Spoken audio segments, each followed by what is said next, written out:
So, where God meets people. Hi, my name is David Rombo, aka Devo.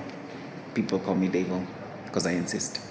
So, the topic for today is where God meets people. And I was thinking about this topic so much. Um, and one thing happened for me, like when it came to light when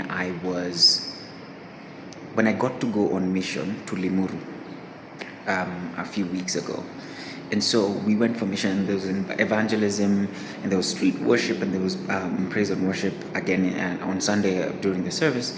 One of the things that really, really got me, because I managed to only attend the street worship and then the service on Sunday.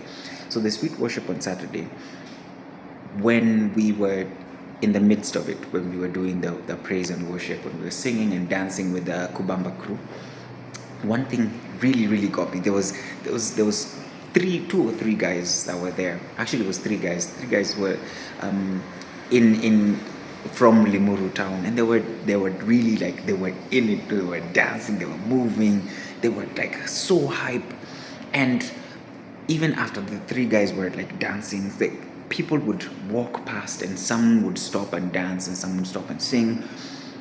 But really, these three gentlemen, like they really caught my eye and my mind. And it was not just because of their appearance, because they looked like they were unhoused, for lack of a better term.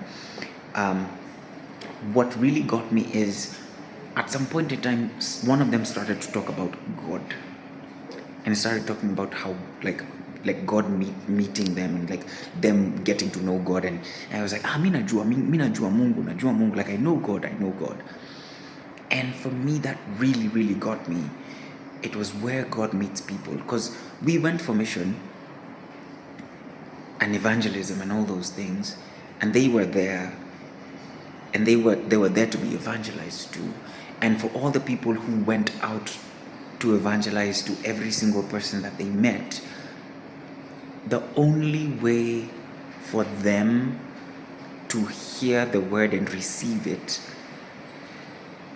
is if God had met them already.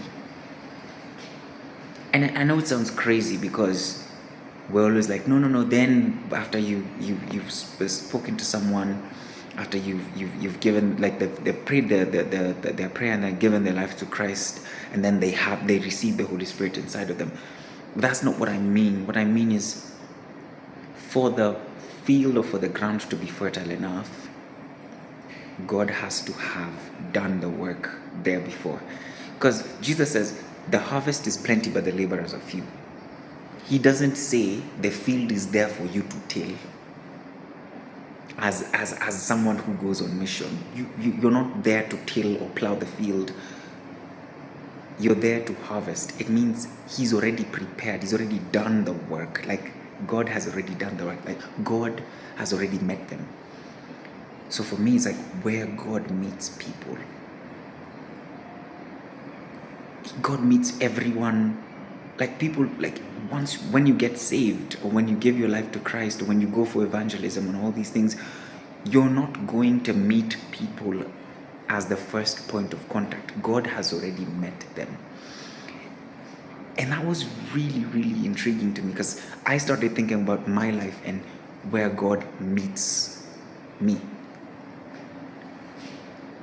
and whether he keeps on meeting me and I keep on meeting him, or did I consider it just a one-time thing?